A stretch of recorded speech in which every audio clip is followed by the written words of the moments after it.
Assalamu alaikum, chers téléspectateurs, bienvenue au studio. Donc je suis accompagné, on va parler cette fois-ci toujours du même sujet, c'est les musulmans, enfin l'exemple de la Jamaat pour la paix. Et là cette fois-ci, on va parler des Caraïbes, notamment de la Guyane, de la Guadeloupe et de la Réunion. Et pour parler de ces sujets-là, j'ai à ma gauche Mohamed Besharet Saheb. Assalamu alaikum. Wa alaykoum salam wa rahmatullahi. Pardon, Besharet Navid Saheb, désolé. Donc, et voilà. Salam Assalamu alaikum, on a Besharet Navid Saheb au milieu. Besharet Navid Saheb. Pardon, Mohamed Besharet Saheb, désolé. Et là, on a Lukman Badjoua Saheb. Assalamu alaikum. Donc, on va commencer par parler de la Guadeloupe, déjà, dans un premier temps.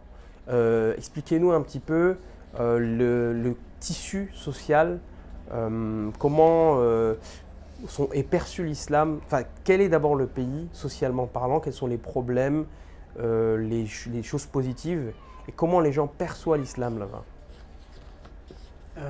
Tout d'abord, la Guadeloupe, en fait, c'est une petite île. C'est une île qui appartient à la France. On appelle ça Overseas Department of French Territories, donc un territoire d'outre-mer de la France. C'est une petite île qui fait un peu plus de 600 km² et il y a moins de 400 000 habitants. Majoritairement, parlant de point de vue religieux, en fait, majoritairement sont des chrétiens. La plupart des gens sont des catholiques et puis après il y a plein d'autres religions chrétiennes qui existent. Les musulmans sont encore très peu nombreux au titre général. Et puis la communauté musulmane Ahmadiyya, elle s'est implantée par la grâce de Dieu en 2016. Et depuis, on a commencé une petite mission là-bas par la grâce de Dieu et ça développe petit à petit.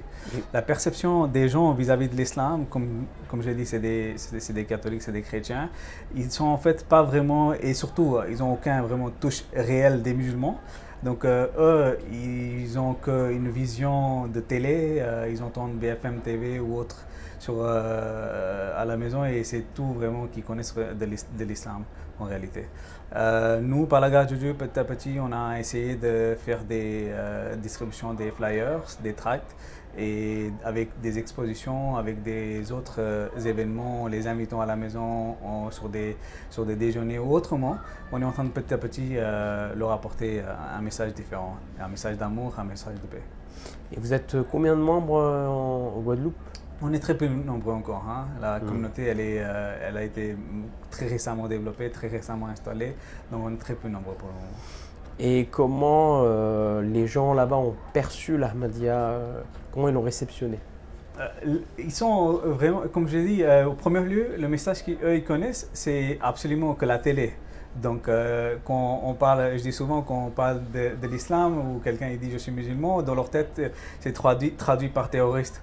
Donc, petit à petit, avec des différentes ouvertures, quand ils rencontrent l'Ahmadiyya, quand ils rencontrent un imam ou même des frères Ahmadis qui sont convertis là-bas, ben, ils sont surpris d'avoir entendu le message. Par exemple, je me souviens, à l'époque, en 2016, il y avait une personne qui était venue de la préfecture de la Guadeloupe et on en discutait. Et on en avait parlé, en fait, sur le sujet. À l'époque, le calife, il avait mentionné que dans une hadith, le Saint-Prophète, il a dit qu'il va y avoir un moment quand la femme, elle va voyager de Médine jusqu'à Syrie et sans aucune crainte et sans accompagnement de personne. Il était ébloui en entendant ce message, en fait, c'est déjà hadith du Saint-Prophète, mais rappel du calife. Donc oui, ils sont éblouis en entendant le vrai message de l'islam. Et d'accord, donc ils sont éblouis et il y a eu, vous avez encore d'autres anecdotes à nous raconter, par exemple sur, ou sinon, parlez-nous plutôt, excusez-moi, socialement des problèmes qu'il y a dans ces pays-là. Au premier lieu, c'est la France. Donc presque tous les problèmes qui existent en France, on en a en Guadeloupe. Après, bon, c'est vrai qu'ils ont une histoire de l'esclavage, ils ont leur propre vécu, donc, et ils ont des influences occidentaux, donc il y a tous ces problèmes qui existent là-bas aussi. L'islam, nous, on est en train d'apporter un message différent, totalement de ce qu'ils connaissent, de ce qui existe. Pour eux, l'islam, en fait, même les musulmans qui existent là-bas, ils sont totalement, je dirais, le mot intégré n'est pas peut-être le meilleur ici, mais ils sont comme eux, ils sont devenus comme les habitants là-bas. Donc, petit à petit, on est en train de les faire divulguer en fait le vrai message ou les vrais enseignements de l'islam. Je me focus encore là sur vous parce que vous connaissez très bien la Guadeloupe. Quelles sont les actions humanitaires qui ont été faites par la Jamaat Ahmadiyya? Nous avons, par la grâce de Dieu, on a commencé de distribution des repas, on a commencé de distribution des vêtements là-bas. On a fait quelques actions humanitaires en Guadeloupe et justement ça aussi, c'était un moyen de les faire comprendre en fait que l'islam c'est une religion de partage. Par exemple, on avait l'habitude au début on avait commencé comme ça, que le jour de l'Aïd, après avoir fait la prière de l'Aïd, ce qu'on faisait, on préparait tous les frères, tous les sœurs qui étaient présentes, on préparait un repas pour une centaine de personnes et puis on partait pour aller distribuer aux différentes personnes dans la rue, faire des maraudes. Donc déjà, ça a été débuté en 2000, je pense que c'était en 2017-18 qu'on avait commencé. Hein. Donc on avait commencé comme ça et puis petit à petit on a mené d'autres actions, d'autres maraudes. On avait l'habitude d'aller tous les mois. Puis on a même essayé de rentrer en collaboration, travailler avec la banque alimentaire en Guadeloupe. Donc oui, on a fait quelques actions. Mashallah, du coup, Mohamed Boucharat Sahem, Morabissab, parlez-nous un petit peu de la Guyane française, parce que je comprends, vous connaissez très bien la Guyane française. Pouvez-vous nous dépeindre un petit peu le pays de la même manière que Lokman Sahem? La Guyane, donc c'est un département d'outre-mer également, sauf que c'est pas une île. Beaucoup se trompent en pensant que c'est une île alors que c'est un territoire. Il a la frontière avec d'un côté le Brésil et puis de l'autre côté le Suriname. Ce territoire a également son histoire, la langue parlée est le français. Sinon vous avez également le créole guyanais qui est parlé, un peu comme chez les Antillais, ils ont chacun leur propre créole également. Ensuite, en ce qui concerne le pays par rapport à la Jamaat, il y a plusieurs missionnaires, ou quelques missionnaires sont déjà venus il y a déjà une vingtaine d'années en Guyane, les premiers arrivés pour faire on va dire un premier passage sur ce territoire pour voir et comment implanter la Jamaat. Mais c'était en 2012 avec l'arrivée de Maulana Siddiq Monover Saheb, qui était jusqu'à encore très récemment le missionnaire en charge là-bas, qui a initié, qui a installé la Jamaat là-bas. Moi j'ai eu la chance de quelques mois plus tard le rejoindre en Guyane. C'est aussi une Jamaat très récente, hein, encore très peu, on va dire un peu moins de 50 personnes qui sont machallah dans la Jamaat. La Jamaat là-bas aujourd'hui, elle a sa propre mission. On a acheté une mission et par la grâce d'Allah, nous avons une salle de prière. Nous organisons une émission qui est diffusée, excusez-moi de vous couper la parole, mais une émission qui est diffusée. Une mission, pardon. Une mission, pardon. Un mission house de la Jamaat qui a été acheté et qui existe maintenant depuis maintenant plusieurs années. C'est là où nous avons, où maintenant Rabbi Lokman Saheb y habite.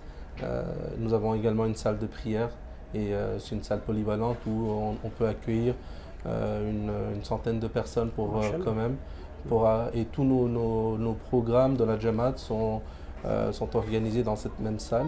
Nous avons eu également des représentants de l'État, le préfet qui est déjà venu dans cette même salle et par la grâce d'Allah, aujourd'hui on est bien implanté par rapport à l'installation ou l'implantation de la Jamaat. Nous avons notre propre endroit, notre propre siège où la Jamaat aujourd'hui fait ses activités. Donc il y a vis-à-vis ensuite des religions présentes sur le territoire. Pareil, hein, c'est un territoire d'outre-mer avec sa grande majorité chrétienne. Par contre, catholiques, bien qu'ils sont assez bien majoritaires, mais vous avez, étant donné que vous avez le Brésil et puis d'autres pays de l'Amérique du Sud présents, vous avez également beaucoup de protestants et puis d'autres églises qui sortent de là.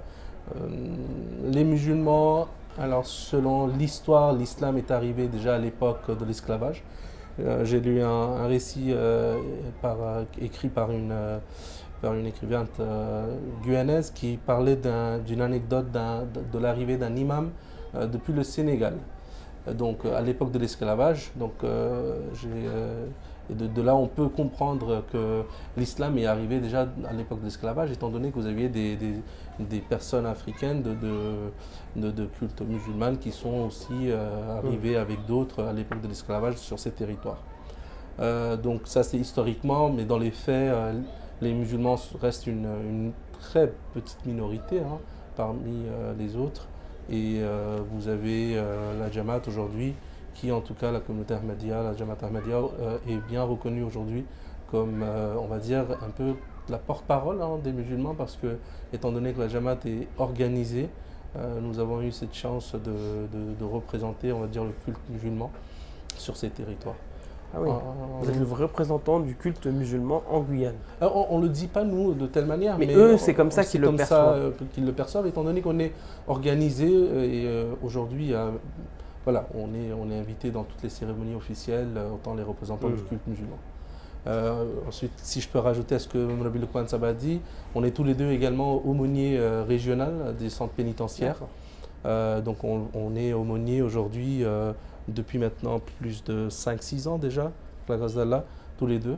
Et nous avons aussi cette chance hein, de pouvoir servir dans les centres pénitentiaires de ces... Et on est aumôniers régionaux.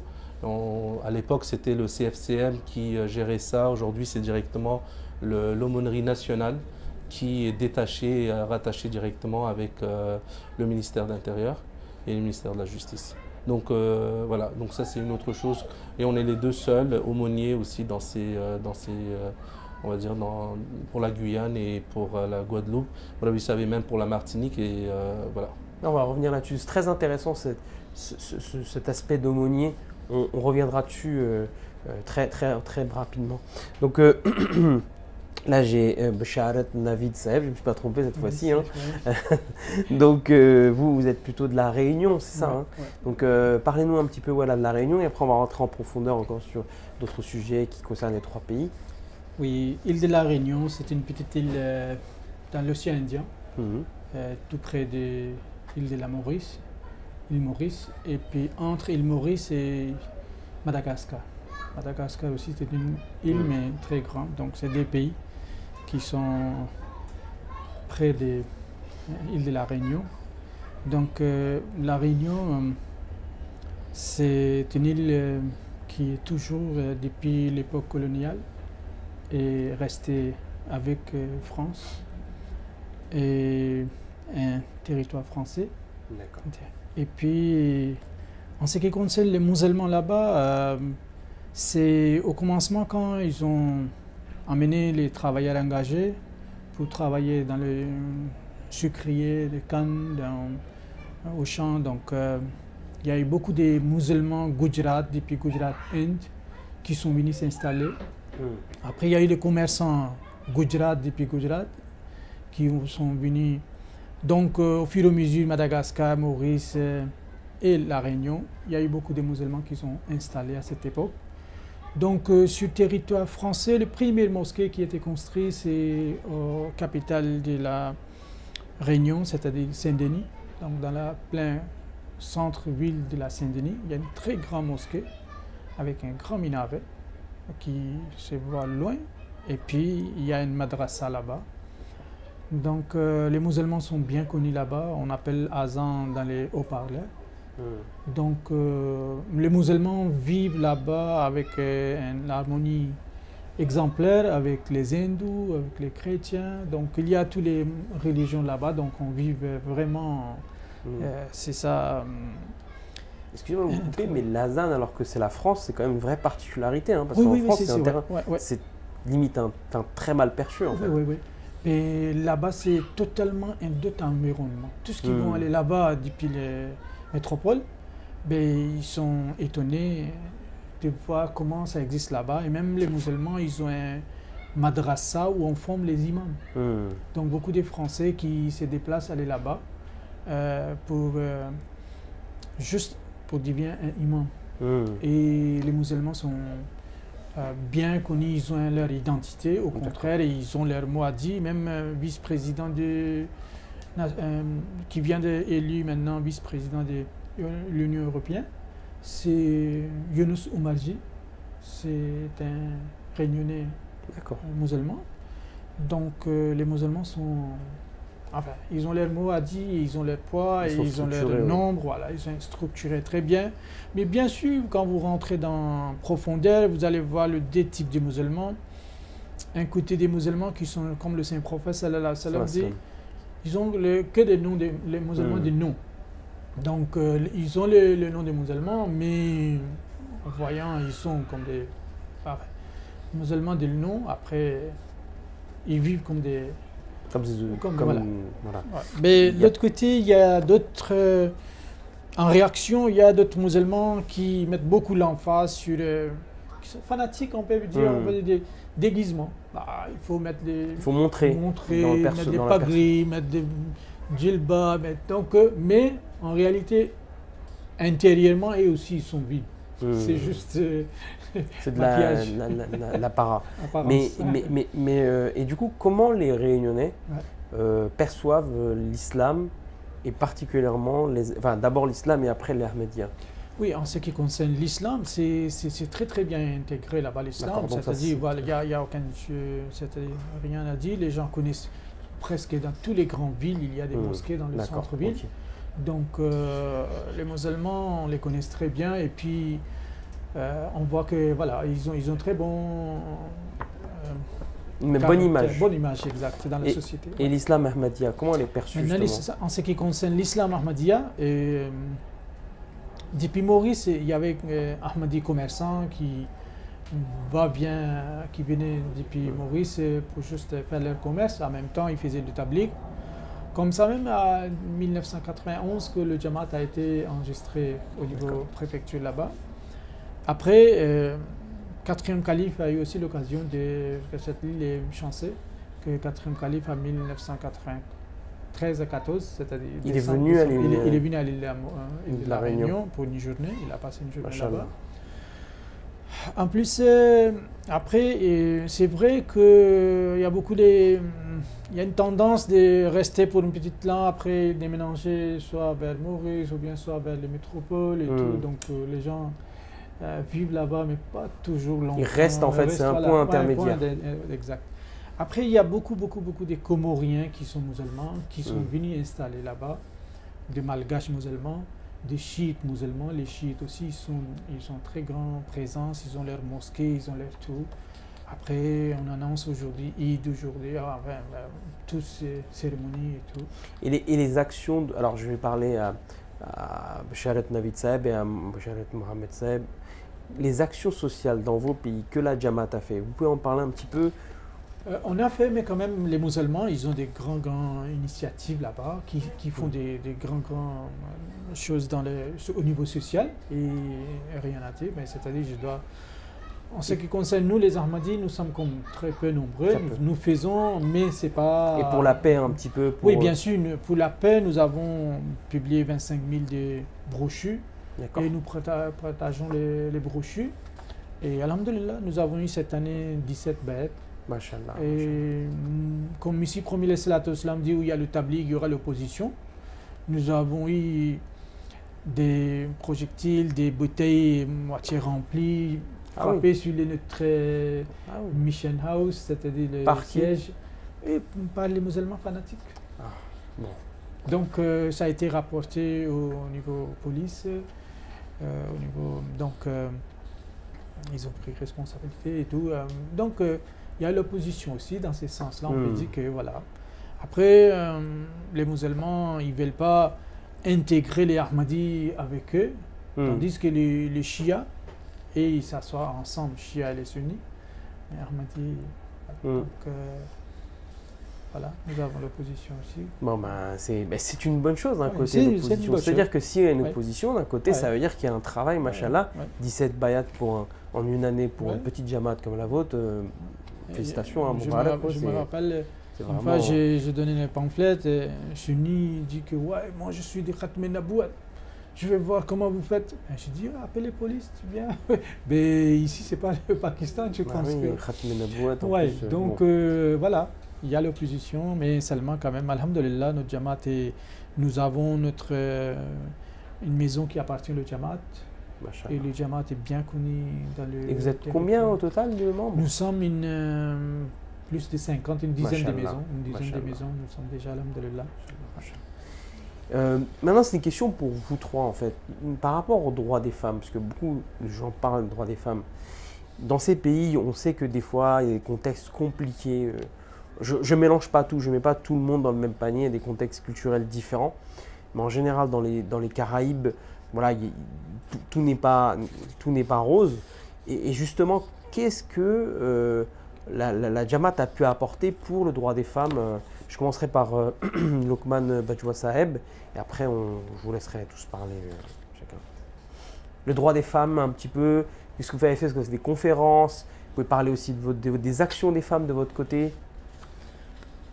Avec les femmes par exemple quand on discute et surtout l'aspect islamique, on les présente différents... vous savez, il y a quelques années, depuis quelques années plutôt je devrais dire, le calife est en train de faire des discours, quand il fait les discours aux côtés des femmes, sur les droits, et sur le dernier jour aussi, sur les droits des femmes aussi, et sur les droits en général, il est en train de parler. Et quand on parle avec ces femmes, on leur apprend en fait quels sont les droits des femmes en islam, elles sont très contentes. Par exemple, je me souviens, il y a une dame qui est convertie cette année-ci, quand au début on a commencé à la prêcher, une chose que je lui avais dit, qu'en islam, tout ce que toi tu gagnes, tout ce que toi, le travail que toi tu fais, tout ce que toi tu vas gagner, ton mari n'a pas le droit de te demander un sou là-dessus. Elle était super contente. J'imagine.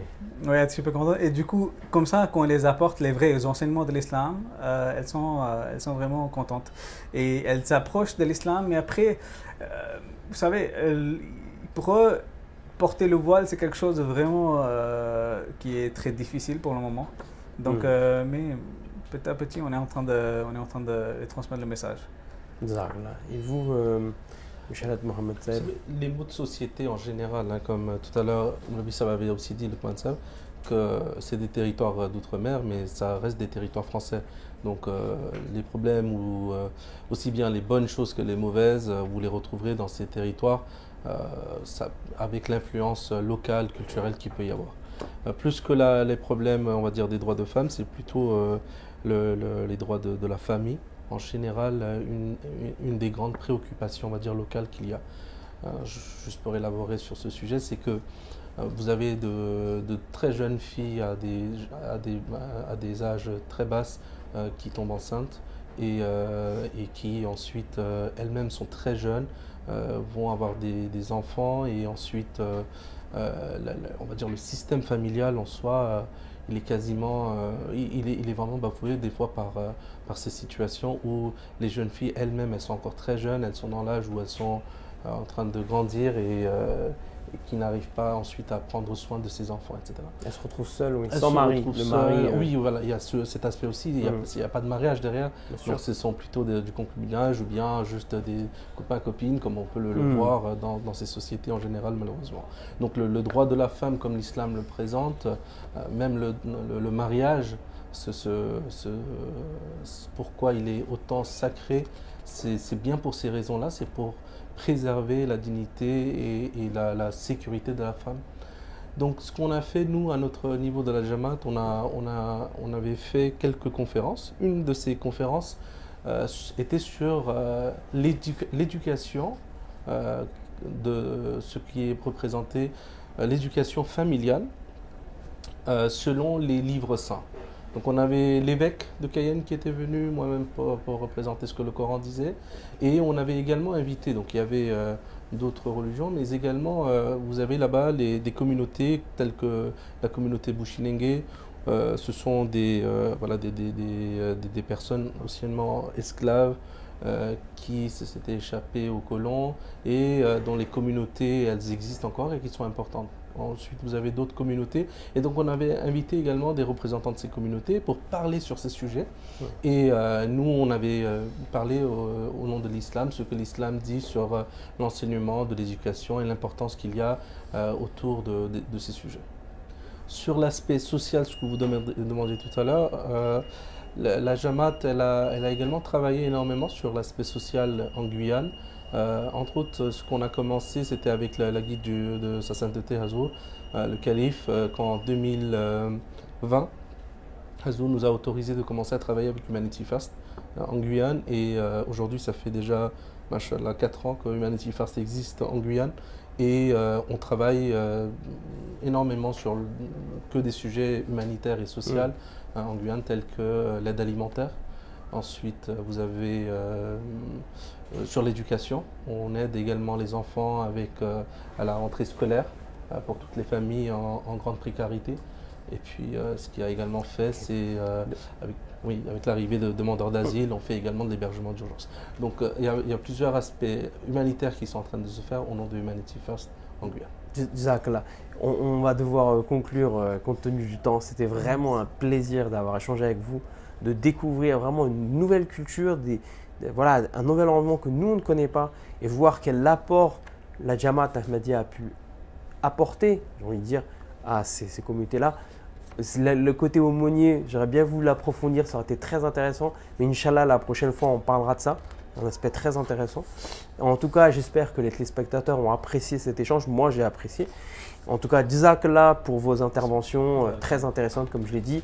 À bientôt, Inch'Allah. Et je dis aux téléspectateurs que vous allez pouvoir avoir des documents ou toujours encore des interventions sur site. Jazakallah. Assalamu alaikum wa rahmatullahi wa barakatuh.